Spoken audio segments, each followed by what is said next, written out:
What's up, my people? Got a quick question for y'all. How much you leaving on the table? And when I'm talking about what are you leaving on the table, I'm referring to your time and your money. Stay tuned. I'm gonna show you a simple exercise to show you exactly how much you're leaving on the table and a solution to fix it. Peace. What's up, my people, and welcome to another video. For those of you who don't know me, I'm Blake Hicks. Welcome to my channel. Today, we're gonna talk about two things. We're gonna talk about how much time you're leaving on the table and also how much money you're leaving on the table. So to get started, I wanna start off with a little story. So I had a chance to go to Russell Brunson's conference called Funnel Hacking Live. This was my first time going, and I was on the fence about going. It was actually sold out. So I drove 4 hours from Atlanta to Nashville, stayed with a couple friends while I was there, but wanted to share with y'all that the conference was $1,000, $997 to be exact, but I got 10 times the value. And they always say price is what it costs, but value is what you get. I got to chop it up with Prince EA, got to meet a lot of 8-figure people who are, in the same space as me. So it was great and getting to ask them questions to kind of catapult me to where I want to be. But besides all that, there were two things that were said that really, really resonated with me. So I want to get straight into those. So you have to choose a number. So I want to do this exercise with y'all. I want you to choose a number. So that number is how much you made in 2019. And what I want you to think about when you're writing this down on a sheet of paper is how much did you want to make in 2019? You know what I mean? Like, what was your number? So a lot of people I talk to, they want to be a millionaire. Obviously you have a why behind it, but I'm gonna use $1 million for this example. But let's say in 2019, you made 100 G's, all right? Let's say you made 100 G's in 2019. So if you made 100 G's in 2019, and this example just blew my mind. And I'm gonna show you a solution on how to fix it. So let's say you made 100 G's, right? But your goal is to make $1 million. So $1 million, you just add an extra zero.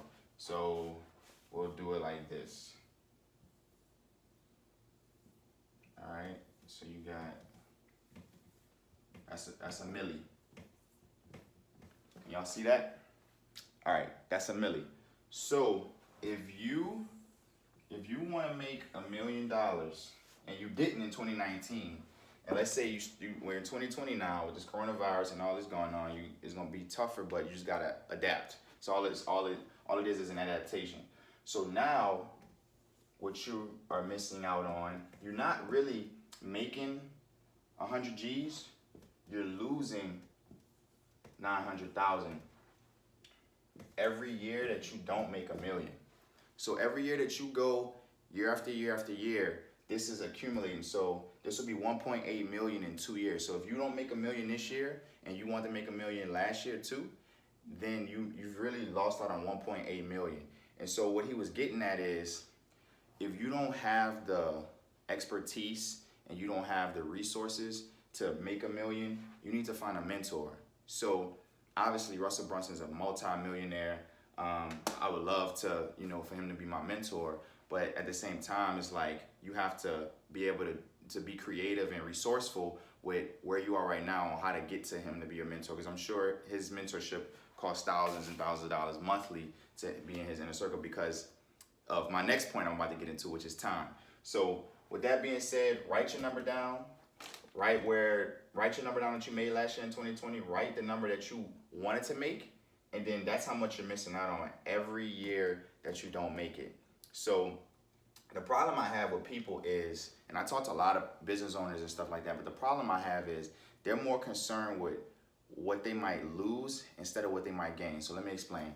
So if I go up to a business owner, I said, hey man, I'm gonna get you 20 more customers a month. They'll say, oh, I'm good, man, I'm good. But if I turn around and say, hey, if you don't adjust your business the way that the market is turning, you're gonna start losing 20 customers. You're gonna be like, oh shit, I need to make sure that I'm rocking with what you're the solution that you have, because I'm gonna lose out on customers.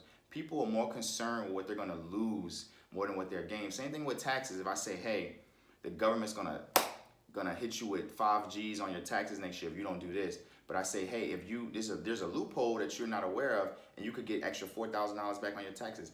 They're more likely to do the first option than it is the second option. It's the craziest thing. I'm all about the gain. Obviously, I don't want to lose either, but it's like, man, it's a win-win if you do both. All right, so the second thing we're going to get into is time. So Russell Brunson also got on stage and he said that he doesn't know how to make a Facebook ad. For those of you who don't know who Russell Brunson is, he's one of the biggest online entrepreneurs that I know of, and he owns a company called ClickFunnels. He has a partner that's named Todd Dickerson. He's in Atlanta. But anyway, it just blew my mind that he got on stage and said he did not know how to make a Facebook ad, where all I see on Facebook are his ads along with Billie Jean's. So that just blew my mind that he doesn't worry about what he's not good at. He doubles down on his strengths, and he outsources his weaknesses. And so, you know, if you don't pay a fee for the things that are not your expertise, you will never be free. I'm gonna say it again because that's a bar. If you don't pay a fee for something that's not your expertise, you'll never be free. And so this whole idea of, man, if you want something done right, you gotta do it yourself, I don't believe in that anymore. I stopped believing that a while back, but it's really major key now, because you want to outsource what you're not good at. Find a team. And this is what he's such a great curator at, being able to put the pieces of the puzzle together and having everybody that's supposed to be in the room. And it's all about, like, how much time equity are you missing out on? Like, how much of your day do you own? Because I just outsource a lot of stuff to a VA out in the Philippines, and her fee's only $3 an hour for stuff that is costing me opportunity, like the cost of me being able to go out and find deals and meet with clients. Like, that stuff is costing me so much time because I'm trying to send a bunch of emails. Like, no, that's stuff that I don't need to be doing. I can do it, but there's only 24 hours in a day. Time is finite. And so how much time do you own? And that's another exercise that we can do. So out of 24 hours, how much of it are you doing stuff that you want to do versus stuff that you have to do because somebody is paying you to do it, versus something that you can dish off to them, and that way you can be able to scale your business and be able to scale your time. So the last thing I'll end off with is, if you notice big companies, or I'll start off with a doctor. A doctor, his solution is he saves lives, right?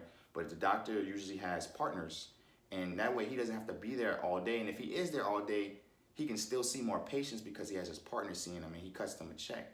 Okay, a lawyer, a law firm.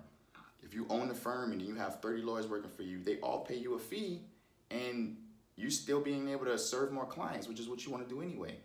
All right, if you are a marketer and you have a team, well, you can serve more people if you have a team. And last but not least, if you're a restaurant owner, you have multiple locations, well, you can feed more people across the world because you have multiple locations, and it's not just you running one restaurant. So I hope this helps somebody. Just to recap, you want to control your time, you want to control your money. You want to just pay attention to how much you're leaving on the table, because you're either being ignorant to it or you're just being arrogant. And those two things will keep you in the same spot, and I guarantee you won't hit your numbers. So I hope you enjoyed this video.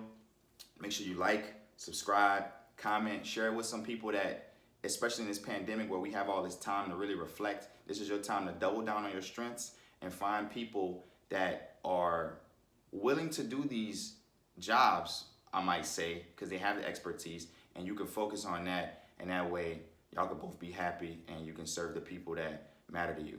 All right, so I'll see you on the next video. Peace.